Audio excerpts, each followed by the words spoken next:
नशामुक्त नवी मुंबई अभियानाचा शुभारंभ करण्यात आलाय। मुख्यमंत्री देवेंद्र फडणवीसांच्या हस्ते अभियानाला प्रारंभ झाला। नशामुक्त नवी मुंबई पोलिसांची संकल्पना आहे। मुख्यमंत्री फडणवीसांकडून या मोहिमेबद्दल नवी मुंबई पोलिसांचं कौतुक करण्यात आलं।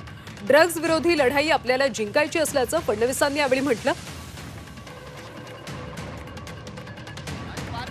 हे कॅम्पेन आजपासून नव्या मुंबईमध्ये सुरू झालेलं आहे। वेगवेगळ्या प्रकारे जनजागृती करणे, टोल फ्री लाईनच्या माध्यमातून या संदर्भातली माहिती प्राप्त करून त्याच्यावर कारवाई करणे, जे काही संदिग्ध आहेत त्यांच्यावर कारवाई करणे आणि मोठ्या प्रमाणात जनजागृती करणे, अशा प्रकारे हे कॅम्पेन चालणार आहे। नवी मुंबईपासून सुरू झालेलं आहे, पुढे इतरही ठिकाणी हे कॅम्पेन चालणार आहे।